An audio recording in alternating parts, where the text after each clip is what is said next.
All right. I did not hear any music. You didn't hear the music? No, not at all. I was like, okay, is the music gonna play?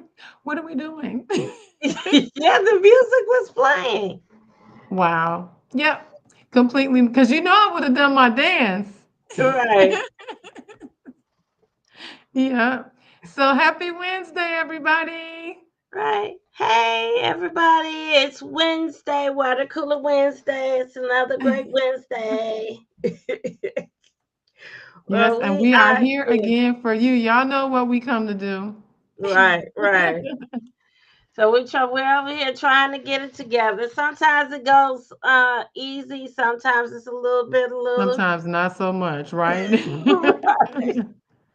but again, that's what it is. It's live. So we're here to just kind of, come on, share some little tidbits for you about today. What we're talking about is home hacking. So this is a continuation of last week's. Right. So last week we talked about some home hacking strategies, and so this week we're kind of continuing on that and And we understanding clarified from last week that it doesn't have anything to do with anything illegal. exactly. So Like I thought. right, no, not at all. So my name is Dion Branch, and I am with Allure Dream Homes, brokered by EXP, and I have my partner in crime with me. Hey, Lisa Lisa J, J. the house money mama. And I'm with Yeah. Nexa Mortgage, where brokers are better. And we're here to serve you in any capacity that we can for all your mortgage needs. All right. All right. So we are so excited to come and talk about this thing called home hacking or house Ooh. hacking, right? And so because a lot of people it's really not new, it's a new term, new name, right? But just a way That's the of sexy being way to say yes, it. yes, like just a way of being able to share your property, get some income, and you not have to take on the whole expense of whatever type of property that you have, Yeah. right? So that's what house Yeah. hacking is. so today That's we're gonna it in a nutshell. right.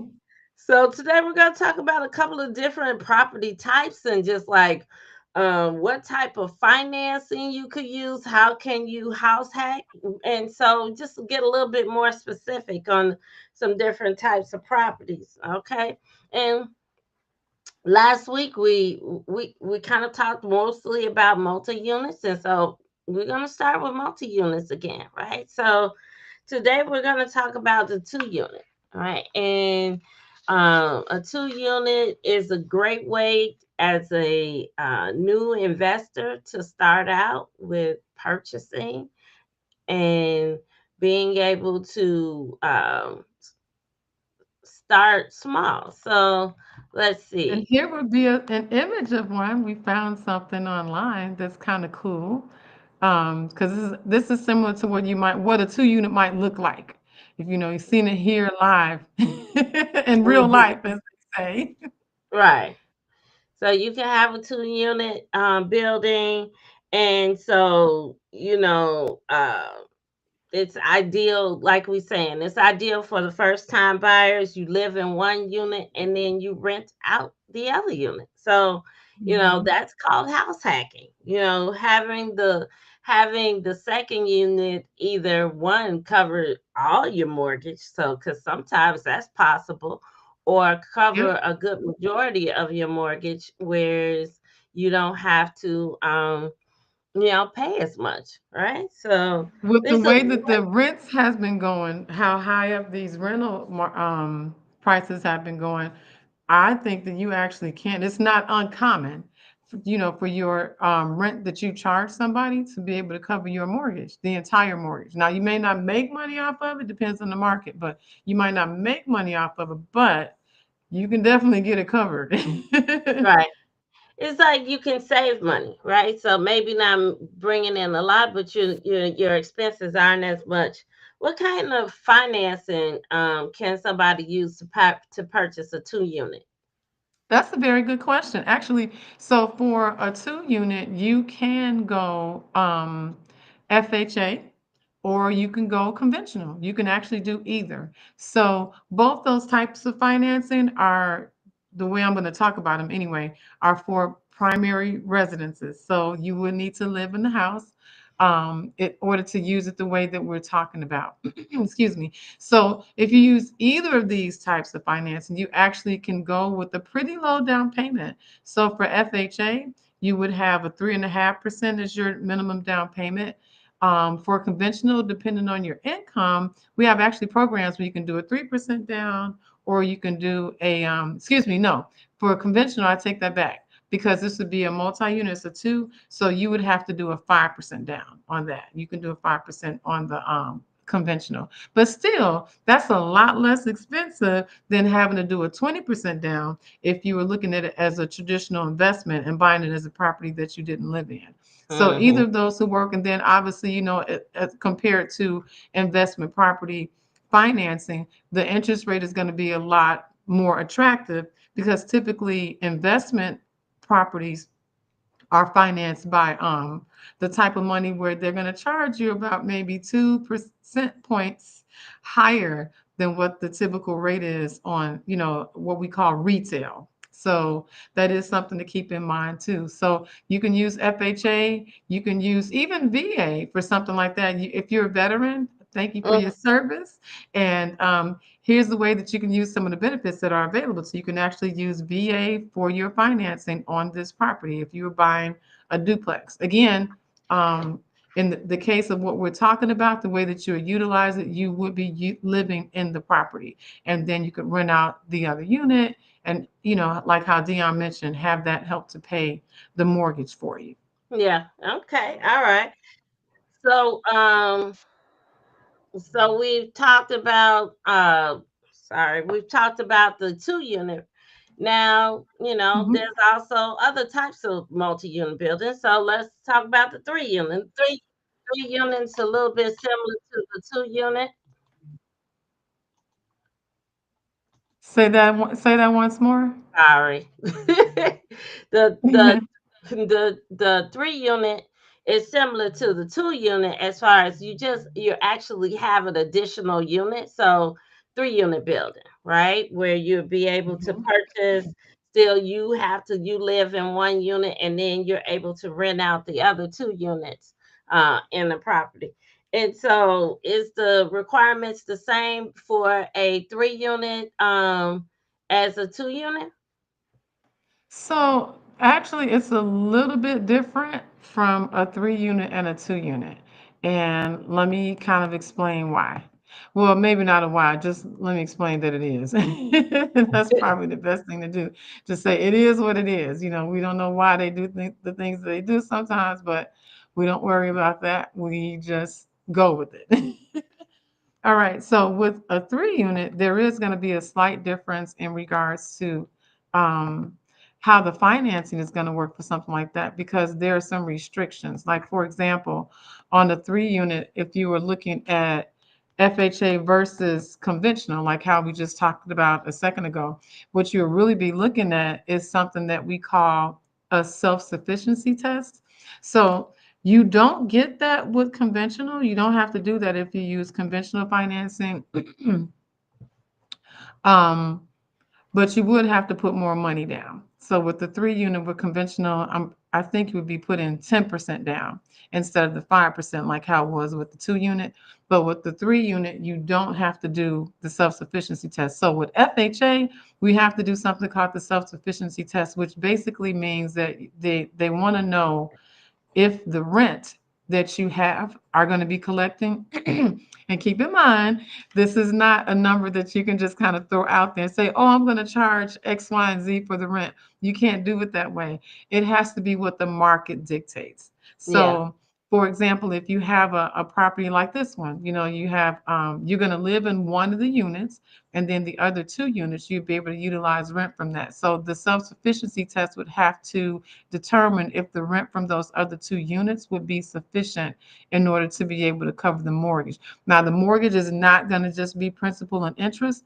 The mortgage will be principal, interest, taxes, insurance, and PMI, because all of your FHA loans will have PMI as well. So the self-sufficiency test will definitely have to be passed. If you don't pass it, then you would not be able to close on that loan. So that is something to keep in mind. And then your only other option would be looking at conventional financing instead, which of course now, instead of only putting down 3.5% on a 3 unit, now you would have to put down about 10% on the 3 unit. And I should double check that because I'm not sure if it's 10 or 15, but I know it ain't 5. Okay. Okay. And then one thing that I've kind of heard as well is when people are purchasing like a multi-unit, a 2 unit, or a 3 unit, it's Yeah. it's a little different. It's a little difficult when, let's say, for instance, I'm an owner of the building and I'm not charging the market rate. And Lisa, you can Mhm. correct me if I'm wrong, but a lot of times because they're looking at what the rent is, the current rent is. So if the building is already occupied, then the lender looks at the rent, not what the market rent is, where it's better if the building is empty. That's what I've heard. Okay, well, no, you can get a 1007 done and have the market rate for the rent, because once you have new ownership, then the person that's coming in to do the purchase, they're not required to keep those tenants. And if they do keep those tenants, they're not required to honor, That the rent. lease. Okay. Right, they're not So, required to honor that lease. okay, okay. Even if the person has a year lease. Oh, now you know what? That sounds more like a legal question. Hmm. Right. So, Yeah, I'm I, gonna be honest with you, and I never claim to know everything. I do know a lot, mhm. Right. but I Well, never this, claim to know everything. yeah, And I'm not 100% sure on that. As I'm thinking it through, I'm trying to think if she had, because I did one like this last year, and I think we did it with using conventional financing. So she didn't have to pass the self-sufficiency, and let me think if she had tenants, but she didn't no, but they got rid of the tenants though. They were they on had. they were on leases, but they got rid of the tenants. They weren't good tenants. So Right. And then, but if a person, depending on how long the person is in the property too, so if you're thinking about selling your property and you need to have your tenants leave, right? You do mhm. have to give them a notice, excuse me, Right. a notice, and it's like 90-day notice. So that's something It's that a you, 90-day notice for really? depending on, definitely Is that depending only on in Crook County? depending on how long the tenant has been there as well. So Okay. definitely keep those things in mind because they Okay. have to receive notice and to be out of the property. Okay. So yeah, I Yeah. didn't actually know that it was 90 days. Yeah. I think I wonder if it that's gets standard. longer depending on how long the tenant has been there. So, say for instance, maybe the tenant has only been there for maybe like a year or two, then you Mhm. probably could get away with a 60-day notice. But if a lot Yeah, of these that's what I was buildings, thinking. I thought it was right, 60. Okay. right, but a lot of these buildings may have longer term tenants, and so then it definitely is 90 days Okay. that Wow. they have to know it. But as a owner, they could also offer to pay the person to leave. So They Mm.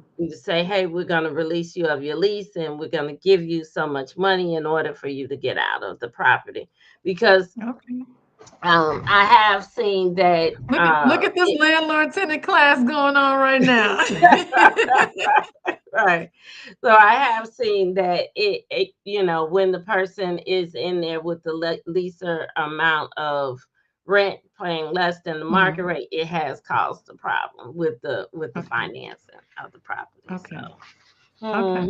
yeah. So Yeah. here we go. Maybe I just haven't experienced it. I don't know. Haven't We right, we you didn't have always to run into it yet because Yeah, we everybody's always request a 1007. A 1007 is a rent schedule that's required for mhm. the appraiser to complete. We always request a 1007. Yeah, yeah. And that's just it's like a run rate, right? Run of the rent pay previous rent, right? Mhm. That's what a 1007 is. No, no, no, no, History of no. A 10 oh, okay. no, no. Oh, okay. A 1007 is it's a schedule that's added to an appraisal report that takes the market rate from the areas, like that mile radius or whatever it is that they Uh-huh. use, and it takes the market rent and it gives you a market rent. It says Oh, that okay. for this unit in this area, you should be able to charge this in rent. For this That unit, you should be able to charge this in rent. We always do a 1007. okay. Okay. All right. Now I have had it happen where this has been some years ago now, but I have had it happen where if somebody had a 1007 done, and if the person was going to stay and they were doing the rent that they were paying was higher than the market rent, then Mm-hmm. we've had to ask for an exception actually to keep that. Oh, to keep You know that what I'm rent. saying? Like to use Mm-hmm. that instead because that helps their debt to income ratio. So then we have to ask for an exception in order to be able to use the higher rent that they're already paying. Okay. All right. So there's Yeah. definitely some options out here as far as but know that your tenant, the rent is important as well. So when you're looking Yes, for ma'am. right, when you're looking for buildings, we're not just looking for the price of the building, but we're also looking at what is the market rate around the Right. building as far as what people are able to rent. You don't Right. want to be And in the as a realtor, can't you do like a CMA for something like that to do an estimate on? I mean, I know it won't be the same as like when the appraiser does it, but it should give like a ballpark, right? right. So to be honest with you, what I do is I actually use rentometer.com. Rent-O-Meter. Okay, y'all got a free resource. You heard that? You landlord want to bees? That's a free resource for you. Right.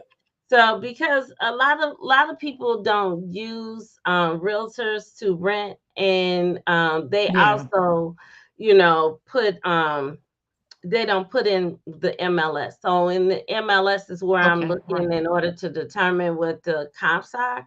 So that's why I go Hmm. to what Renometer because Renometer has more of a history of rent that's being charged, in the different areas and stuff. So Right.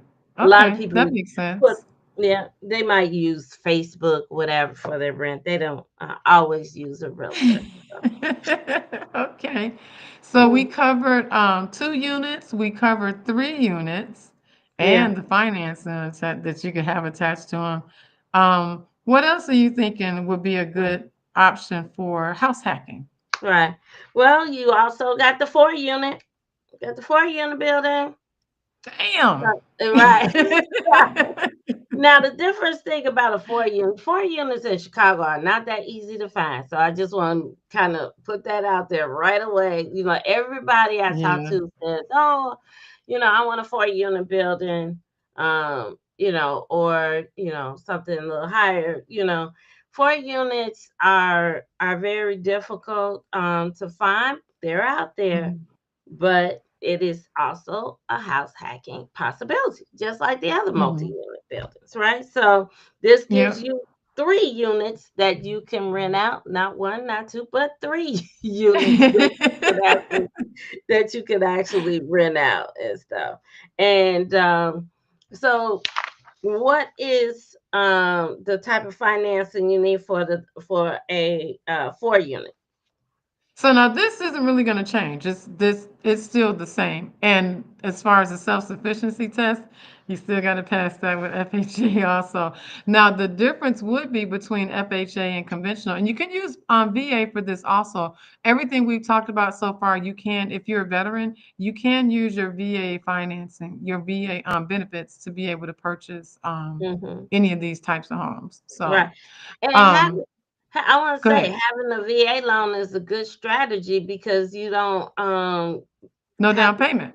yeah, no down payment, and then also depending on your percentage rate, your taxes are lower. What do you mean taxes are lower?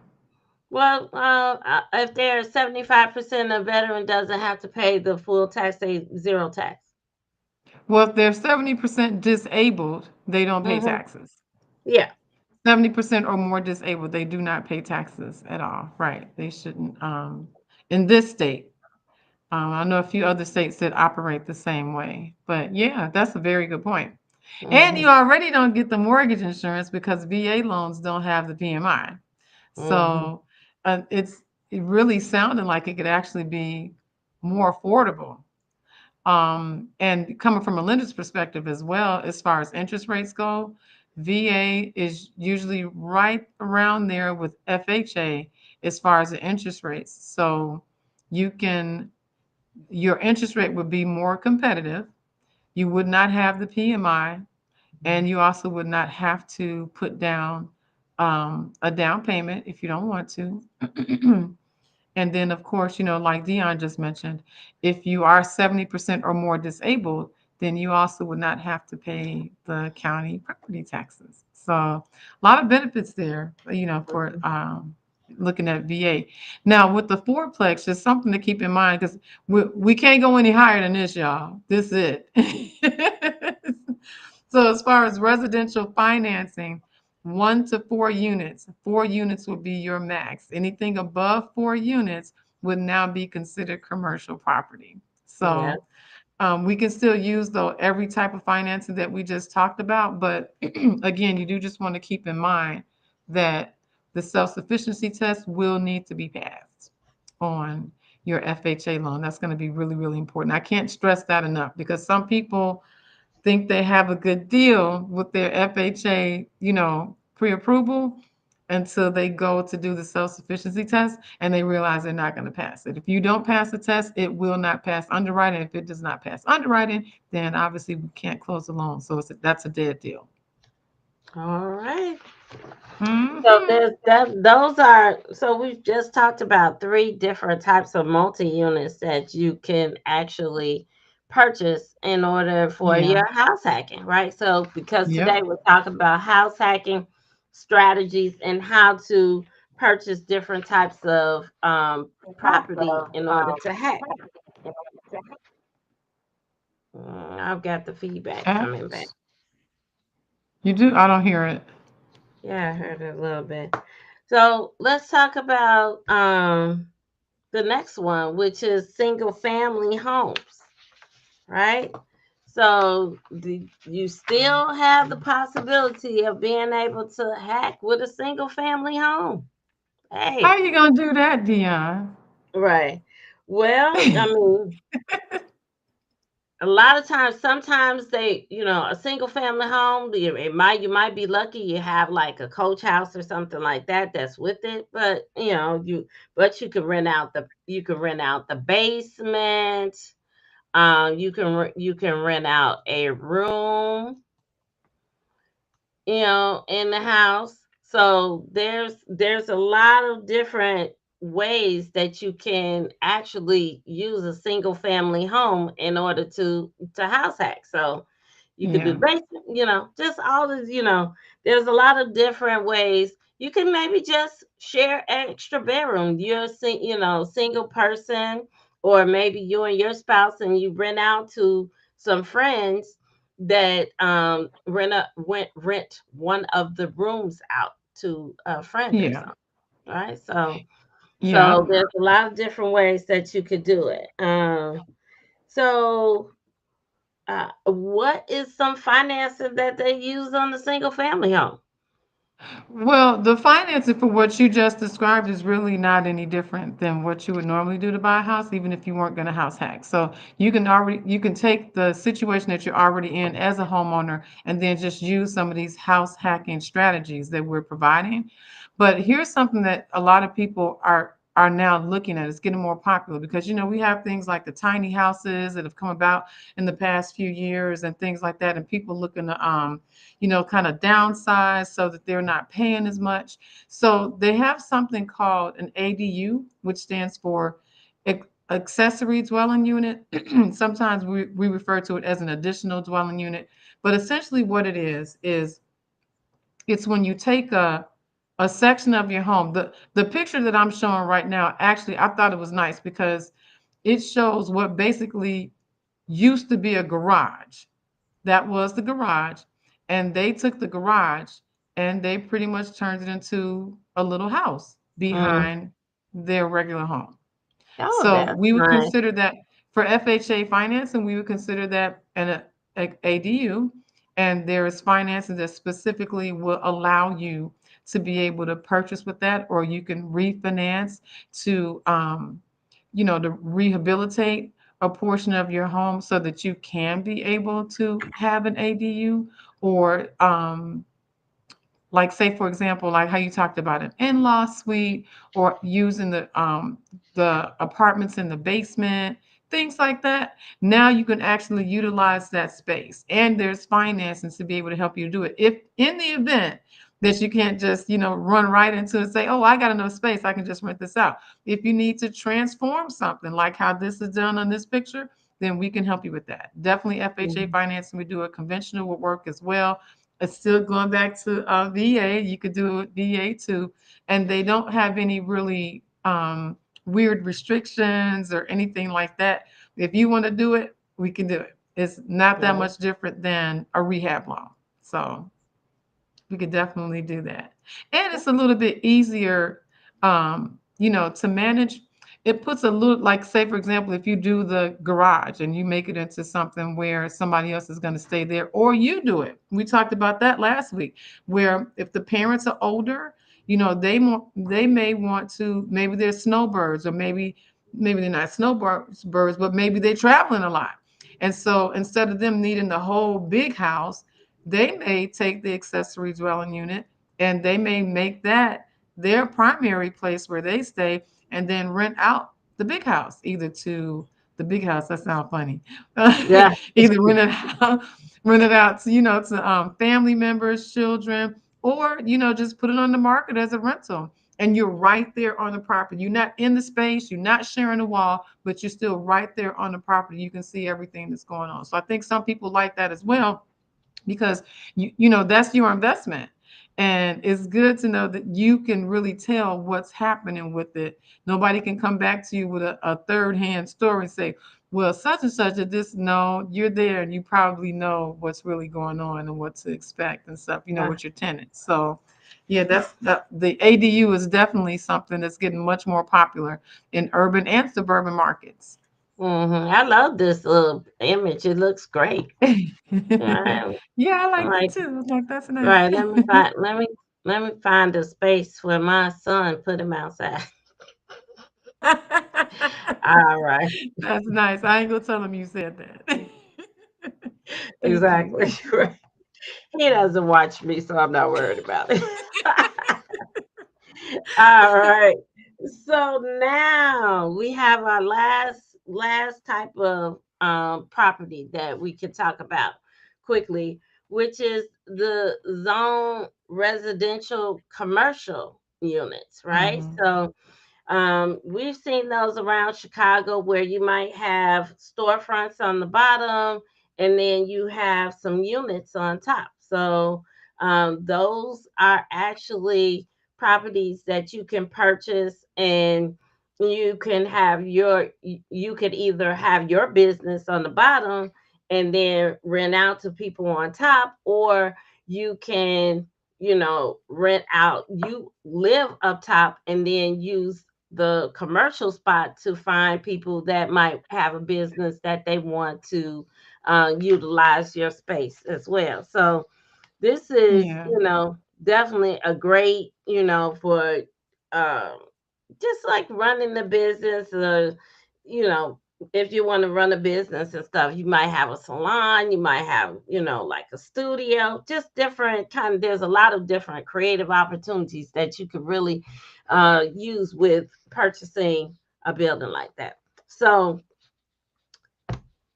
what kind of financing can I use though for this one? It's it's really not different financing because actually all the conventional FHA and VA can all be used to purchase a mixed use property. Now, what gets to be a little bit tricky though is when you buy a mixed use property, there are some additional restrictions. Like, say, for example, whoops, I don't know what I'm doing here. Okay. Okay. Say, for example, with FHA, I'm trying to think. I want to make sure I say this correctly. So with FHA, if you this is a mixed use, you see units on top, and then commercial space on the bottom. Now there, that looks like that's probably about, I would guess, maybe a 2 unit. What do you think, Dion? Yeah, I guess it depends. It looks like it could be a 4 unit, it could be four It could unit. be a four. Mm-hmm. Yeah. So that would be your max, just so everybody know. Mm-hmm. You cannot have more than 4 units, as part of the property. And also 51% of the square footage must be dedicated to the residence, whether that's 2 unit, 1 unit, 4 unit, whatever. 51% must of that square footage must be dedicated for residential use. That's with FHA. Now, I think with VA, I believe it's only 25%. The property must be primarily residential, no more than 25% of the property square footage dedicated to commercial space. So actually, I was about to say that wrong. I'm glad I checked it just to be sure. So with VA, it's a little different. 75% has to be dedicated to the residential square footage. So the couple of little nuances, that you would definitely we would want to talk. Even I would go back and just revisit, the guidelines to make sure Mm-hmm. that we're meeting everything that's necessary so that you can get approved for the financing. But we definitely do have financing out there, and it's still, kind of the same thing as far as the units, how many units are there? FHA and VA, it's still going to be the 3.5% down with FHA, and 0% with VA, and with conventional, I believe it's still going to change with the amount of units that you have. So Good. So it is possible. There's a lot of it's possible. right. There's a lot of mixed unit buildings out here, and especially in Chicago. That's Yeah, right where you could possibly take advantage of something like this and actually use the units upstairs or use the units downstairs. It's a great yeah. way to increase the community, right? So uh, Hmm. I would say look into it. If it's something that you're interested in, contact us uh, where we can talk with you. As always, we can make a plan for whatever you want to do, right? So, whether, Absolutely. whether it's house hacking, purchasing a multi unit, purchasing a single family home, we definitely have these opportunities that we want to share with you, and we're here for you. So, um, if you're looking at lending and financial information, you always need to start with Lisa, right? And so this is her number. You could give her a call and she could talk to you about how we can finance some of these house hacks that we have. And then, Yes. right. And then if you're ready to look or even just want some advice or information, schedule a time with me. Give me a call and we can discuss and start making our plan for you to be able to do whatever you want as far as your real estate needs. Absolutely. All right. Wrapping it up, you all. Thank you for coming and visiting us again for another Water Cooler Wednesday. This concludes our two-part series about house hacking. Yes, yes.